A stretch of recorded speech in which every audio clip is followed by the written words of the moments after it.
எல்லாருக்கும் காலை வணக்கம். வாங்க செடியில் கத்திரிக்காய் பறிக்கலாம். நான் ஏற்கனவே ஒரு வீடியோ போட்டிருந்தேன் இல்லையா, கத்திரிக்காய் செடி வச்சது. அந்த கத்திரிக்காய் தாங்க இது. நான் ரெண்டே காய் காய்ச்சிருக்கு. இது வந்து நாட்டு கத்திரி, அதனால் குட்டியாக இருக்கும். காலையில் கத்திரிக்காய் கூட்டு வைக்கலான்னு பறிக்க வந்துட்டேங்க.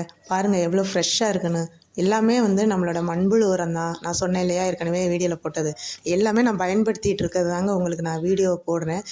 பாருங்கள் 2 கத்திரிக்காய் தான் பறித்தேன். ஆனால் நான் கூட நிறைய பறித்த மாதிரி ஒரு நிறைவு. ஏன்னா வீட்டிலே காய்ச்சது இல்லையா. இப்போ வாங்க கிச்சனுக்கு கொண்டு போயிட்டு கத்திரிக்காயை எப்படி வந்து கட் பண்ணுறதுன்னு பார்க்கலாம். இப்போ வந்துட்டு நான் கொஞ்சம் பெருசாகவே கட் பண்ணி காமிக்கிறேன். நான் கூட்டுக்கு வந்து குட்டி குட்டியாக கட் பண்ணணும். இப்போ கட் பண்ணும்போது பாருங்கள் ஒரு பூச்சி கூட இல்லை. அதுக்காக கெமிக்கலில் யூஸ் பண்ணால் தான் பூச்சி வராதுன்னு நம்மளை நம்ப வச்சிட்ருக்காங்க. தப்புங்க. நான் பயன்படுத்திட்டு சொல்கிறேன் பார்த்தீங்களா, மண்புழு உரம். இன்னும் ஒரு ட்ரிக்கு சொல்கிறேன், அரிசி களைஞ்ச தண்ணி, அது எப்படி யூஸ் பண்ணுறதுன்னு சொல்கிறேன். கத்திரிக்காயில் பூச்சியே வராதுங்க. நீங்கள் வந்து ஃபாலோ பண்ணுங்க. இதை பாருங்கள் எப்படி இருக்குது பார்த்தீங்களா. ஓகே, அடுத்து ஒரு நல்ல பதிவோடு உங்களை சந்திக்கிறேன். பாய்.